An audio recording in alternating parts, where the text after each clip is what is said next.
Speaking of, stars up the middle of the ice, we got one in town tonight. Jack Eichel. Oh. I think for the first time in his career, he's created a buzz in Toronto. Yeah. Right? Like, Toronto fans have been pretty arrogant. They won the Babcock sweepstakes.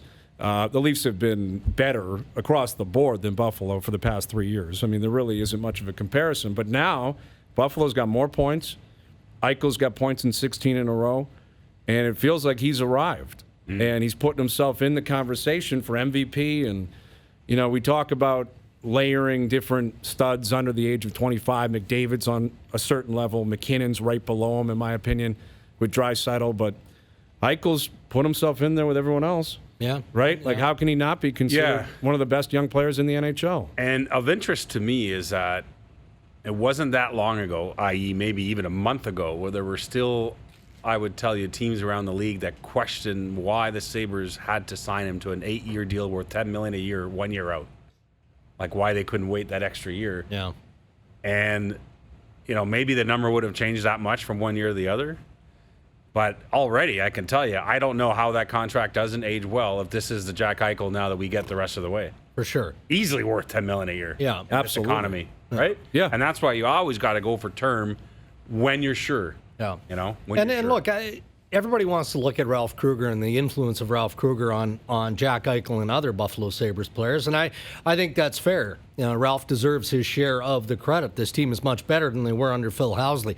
But I also think, and this applies to Auston Matthews, Mitch Marner, any young player who's going to continue to go through struggles, even though they're star/superstar quality, there's no date on when you get to that level of maturity. There just isn't. And for me, when I watch Jack Eichel play, it looks to me like he's there. No different than Nate McKinnon, not a slow starter per se. He was a star player pretty early, but then all of a sudden something clicked. And now we're seeing the megastar that Nate McKinnon is. Well, speaking of big money signings, the guy that I think is flying under the radar because Eichel's been so dominant is Jeff Skinner. There's the guy they signed to, was an 8-year deal times 9, 72 schmil.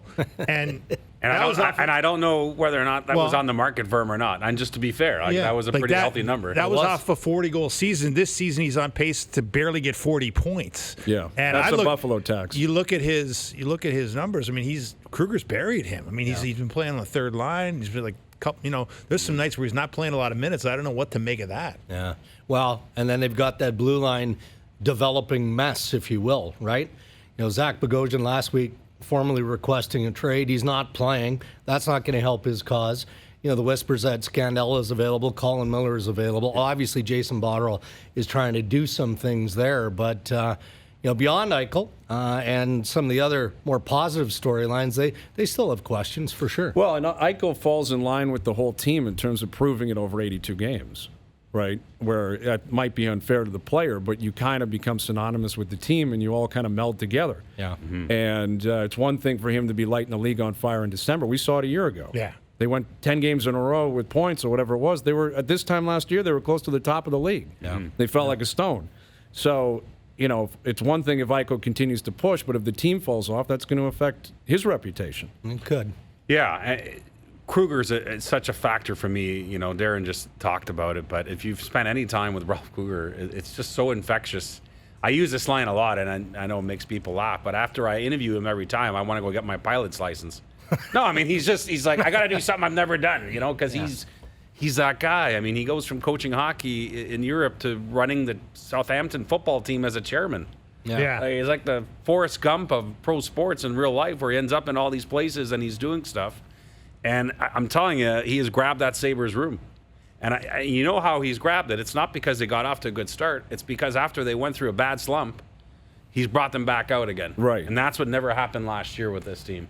But how much of that is just that your number one guy brings it every night? Sure. Right? It's a big part of it. Like, this kid, he's a strong kid. He's a force. He drives to the net. And, you don't want to take a 16-game sample, but Auston Matthews has been the better player, coming into this season. I don't think there's any doubt. If you had to, pick one of the two, Matthews has been the better player between the two. But this year you're looking at it and going, during this 16-game stretch when Eichel's been there every night for the Sabres, there's been 10 games, 10 of the 16 games, 10 of Auston Matthews' last 16 games, he's gone pointless. Right. And sometimes he's gone missing. Right. AWOL, MIA. Yeah. And I think there's a contrast there. That's not to say, look, it's a moment in time here. That's not to say it's the story of the career, but there's fair.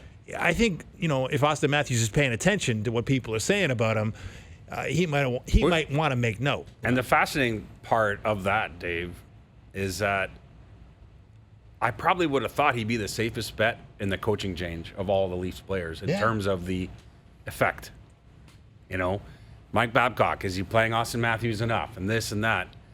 And so, honestly, I just thought it'd be like releasing a thoroughbred out of the gates under Sheldon Keefe. And at times it has been. I mean, he's looked good at times, but other nights it's been more quiet. Yeah, he's got 3 points under Sheldon Keefe, right? Yeah, so that's been fascinating. Well, and let's be honest, there's always that bump that we talk about, and they were ecstatic that Babcock was out. Like, they were saying publicly what you don't generally hear players say about their former coach. And there's going to be a honeymoon phase, but now I think that's faded. And let's see where you're at. You're 7-4 under Keefe. We've seen some drastic changes under Keefe in terms of player utilization, in terms of them winning, their special teams off the charts compared to when Babcock was there. Mm-hmm. But ultimately, like Eichel, like McDavid, like McKinnon, I mean, your big dogs are going to drive you. Yeah. And it's got to be on Auston Matthews to do that, because Tavares and Marner and Hyman are back, and they look like they've connected again. Mm-hmm. Yeah. Right? Like, that line has been very effective on that road trip. They're Obviously, very the third effective. line has been Of as late. good as you can The other imagine. night, they were great. Yeah. Of late. Absolutely.